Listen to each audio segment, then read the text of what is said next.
حضرت مریم کی اس نظر کو قبول کیا. وَأَنبَتَهَا نَبَاتًا حَسَنًا, اور اس کی نشو و نما, اس کی پرورش بہت بہتر انداز سے کی گئی. اب یہ دیکھیے کہ حضرت مریم کی پرورش انبتہا نباتا حسنا کتنا بہتر طریقے سے ہوئی ہے. حضرت مریم کو ان کی والدہ حضرت حنا کپڑے میں لپیٹ کر بیت المقدس کے پاس لے کر چلی گئی اور کہا کہ میں نے تو نظر مانی تھی کہ مجھے بچہ ہوگا تو میں اللہ کے راستے میں اس کو آزاد کر دوں گی, لیکن اب یہ لڑکی ہو گئی ہے. اب آج تک لڑکیوں کو تو پیش نہیں کیا گیا تھا اللہ کی خدمت کے لیے, اللہ کے گھر کی خدمت کے لیے. یہ پہلا موقع تھا, لہذا وہ تشویش میں تھی.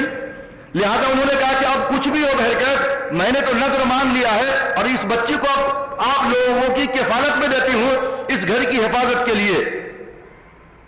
یہ بچی آپ کے حوالے, چھوٹی بچی ہے مریم.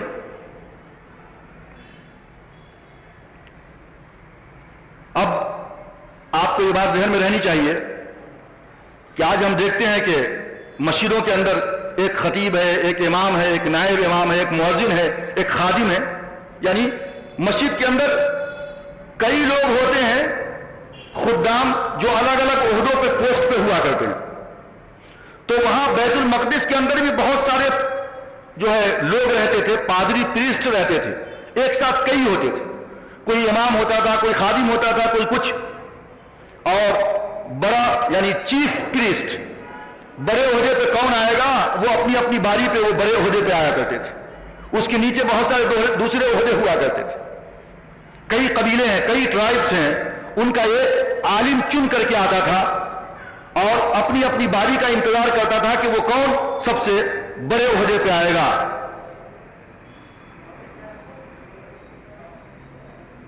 حضرت زکریا علیہ الصلاۃ والسلام اس وقت بیت المقدس کے چیف پریسٹ تھے. سب سے بڑا عہدہ حضرت زکریا علیہ السلام کا تھا. حضرت مریم کو والدہ نے کپڑے میں لپیٹ کر ان پادریوں اور پریسٹ کے حوالے کیا کہ اب آپ لوگ ان کی نگہداشت کیجئے, ان کی پرورش کیجئے, میں نے اس کو اللہ کے گھر کے لیے وقف کر دیا ہے. تو اب مسئلہ یہ پیدا ہوا کہ حضرت مریم کی پرورش کون کرے؟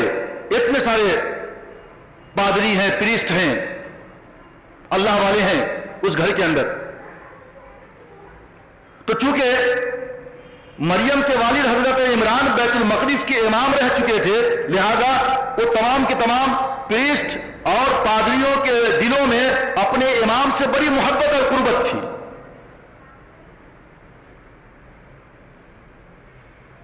لہذا آپس میں مقابلہ ہونے لگا, ایک دوسرے پہ آگے بڑھنے کی کوشش کرنے لگے سب کے سب. ایک پادری کہتا تھا کہ مریم کی ذمہ داری میں لوں گا, اس کی پرورش, اس کی دیکھ بھال میں کروں گا. دوسرا کہتا تھا کہ نہیں, اس کا حقدار میں ہوں. تیسرا کہتا تھا حقدار اس کا زیادہ میں ہوں. اور حضرت زکریا سب سے بڑے دعوے دار, انہوں نے کہا کہ میں تم سب سے زیادہ دعوے دار ہوں, چونکہ میں ہیکل سلیمانی کا چیف پریسٹ بھی ہوں, سب سے بڑا فادر مانا جاتا ہوں, سب سے بڑا مجاور ہوں میں بیت المقدس کا. تو سب سے بڑا مجاور ہونے کی حیثیت سے حضرت مریم کی کفالت میرے حصے میں آنی چاہیے. اور اس سے ہٹ کر خاندانی قرابت اور رشتہ داری حضرت مریم کے ساتھ میری ہے, چونکہ میری بیوی حضرت مریم کی خالہ ہے. حضرت زکریا علیہ الصلوۃ والسلام جو تھے وہ حضرت مریم کے خالو تھے, میں نے پہلے بھی ذکر کیا تھا. حضرت حنا کی ایک بہن تھی جن کا نام تھا اشیا بن قادودہ. تو یہ حضرت اشیا بن قادودہ حضرت زکریا علیہ الصلوۃ والسلام کی وائف تھی, زوجہ محترمہ. تو حضرت زکریا خالو تھے حضرت مریم کے. اب حضرت زکریا نے کہا کہ میں چونکہ مریم کا خالو بھی ہوں اور یہاں کا چیف پریسٹ بھی ہوں، لہذا حضرت مریم کی کفالت کی ذمہ داری مجھ پہ ہونی چاہیے تم سب کے مقابلے میں۔ اچھا، اب تک کسی نے لڑکی کو وقف نہیں کیا تھا اللہ کے گھر کے لیے، میں کہہ چکا ہوں، لیکن حضرت مریم لڑکی ہیں، پہلی مرتبہ کسی نے اللہ کے گھر کی خدمت کے لیے ایک لڑکی کو وقف کیا ہے۔ اس کے باوجود بھی تمام کے تمام مجاورین آپس میں بحث و مباحثہ کر رہے ہیں، ایک دوسرے پہ آگے بڑھنے کی کوشش کر رہے ہیں کہ اس لڑکی کو میری حفاظت میں ذمہ داری میں دی جائے۔ وجہ کیا تھی؟ چونکہ مریم کے والد مسجد کے امام رہ چکے تھے، تو اپنے امام سے جو محبت تھی، اس امام کی محبت کی وجہ سے ان کی بیٹی سے بھی محبت اور رغبت تھی لوگوں کو۔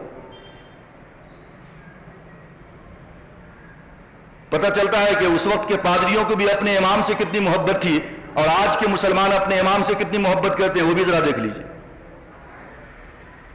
وہاں امام سے اتنی محبت تھی کہ اس بنیاد پہ بیٹی کو ہاتھوں ہاتھ لینے کے لیے تیار ہے، اس کی پوری ذمہ داری سنبھالنے کے لیے۔ بچی ہے، پرورش کرنا ہے، بڑی کرنا ہے، شادی بیاہ کرنا ہے، بہت مسائل ہیں۔ آج ہوگا کوئی تیار؟ کسی امام کا انتقال ہو گیا، اس کی چھوٹی بچی ہو تو قوم کا کوئی آدمی بڑھ کر کے آگے آئے اور کہے کہ اس بچی کی پرورش میں کرتا ہوں، بہت ممکن نظر نہیں آتا ہے۔ تو حضرت عمران کی امامت کی وجہ سے لوگوں کے دلوں میں جو محبت تھی، اس محبت کی بنیاد پہ بھی لوگوں نے بڑھ چڑھ کر کے حصہ لیا کہ حضرت مریم کو اپنی ذمہ داری میں لے لوں۔ لیکن حضرت زکریا علیہ السلام دعوے دار رہے کہ نہیں، چونکہ میں ان کا خالو ہوں، لہذا میری پرورش میں ان کو دیا جائے۔ مجاوروں نے کہا کہ ایسا نہیں ہو سکتا، قرآن اندازی کی جائے،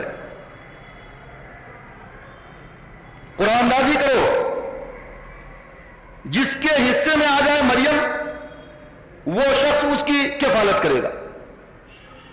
قرآن اندازی کی گئی، نام حضرت زکریا علیہ السلام کا نکل آیا، بات ختم تو پھر اختلاف ہو گیا، نہیں پھر سے قرآن اندازی ہو۔ اب کیا ہو گئی؟ تو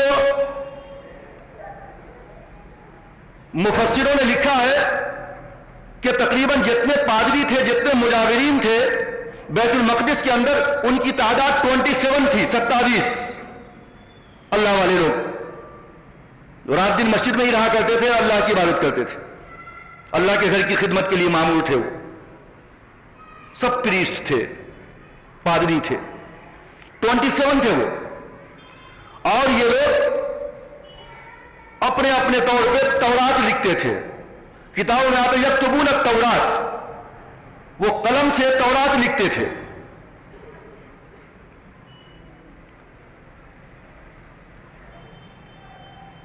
اب قرآن اندازی کیسے ہوگی؟ تو بولے کہ چلو ایک نہر میں جائیں گے، دریا کے پاس، جہاں دریا کا پانی رواں ہو، ہم دریا کے کنارے جائیں گے، سب کے سب 27، اور ہم لوگ جس قلم سے توریت لکھتے ہیں نا، اپنے اپنے قلم کو دریا کے بہتے ہوئے پانی میں ڈالیں گے۔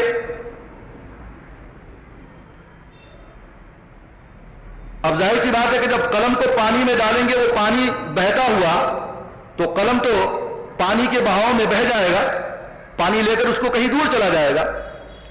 تو سبوں نے فیصلہ کیا کہ سب کے سب اپنا قلم پانی میں ڈالیں گے، جس کا قلم پانی میں ٹھہر گیا ایک ہی جگہ پہ، بس یہ فیصلہ ہو چکا کہ حضرت مریم کی کفالت اور اس کی پرورش کی ذمہ داری اسی کو سونپی جائے گی۔ مفسرین نے لکھا ہے کہ اردن کی جو نہر ہے، اب یہ شام، سیریا، فلسطین، اردن سب قریب قریب ہیں، سو نہر اردن کے پاس گئے یہ لوگ، 27 کے 27 پریسٹ، پادری لوگ، اور وہاں سبوں نے اپنا اپنا قلم وہ بہتی ہوئی نہر کے اندر ڈالا، تو سب کے قلم کو پانی بہا کر لے گیا، اور حضرت زکریا علیہ السلام کا قلم ویسا ہی ٹھہر گیا پانی کے اوپر۔ اور بعض کتابوں میں لکھا ہے کہ صرف ٹھہر نہیں گیا بلکہ وہ پانی کے مخالف سمت کی طرف بڑھنے لگا، وہ اوپر کو چڑھنے لگا۔ اللہ کی قدرت، اللہ نے وہ طاقت و قوت قلم کے اندر عطا فرمائی۔ حضرت زکریا علیہ السلام کے نبی تھے، معجزہ تھا سمجھیے، اور اس طریقے سے حضرت مریم علیہ السلام حضرت زکریا علیہ السلام کے سپرد کر دی گئی، اور حضرت زکریا علیہ السلام نے حضرت مریم کو لے کر اپنی بیوی جو حضرت مریم کی خالہ تھی، جن کا نام اشیاء بنت قادودہ تھا، ان کے حوالے کر دیا کہ ان کی دیکھ ریکھ، ان کی پرورش اور ان کے دودھ پلانے کا انتظام کیا جائے۔ اور اس طریقے سے حضرت مریم علیہ السلام اپنی خالہ حضرت اشیاء بنت قادودہ زوجہ زکریا علیہ السلام کے پاس پرورش پانے لگیں۔ انشاءاللہ جو مزید گفتگو کا سلسلہ ہے جاری رہے گا، آئندہ خطاب کے اندر انشاءاللہ اس سلسلے کو اور آگے بڑھایا جائے گا۔ اللہ تبارک و تعالیٰ سے دعا ہے کہ اللہ تبارک و تعالیٰ تمام کہی ہوئی باتوں کو صحیح طریقے سے سمجھنے کی ہم سب کو توفیق عطا فرمائے، اور قرآن پہ عمل کرنے کی توفیق عطا فرمائے، رسول اکرم صلی اللہ علیہ وسلم کی سنتوں کو جان جان کر عمل کرنے کی توفیق عطا فرمائے، آمین وآخر الدعوانا ان الحمدللہ رب العالمین۔ سنتوں سے پہلے ایک اعلان سماعت کرتے چلے جائیں۔ جیسا کہ آپ کو معلوم ہے کہ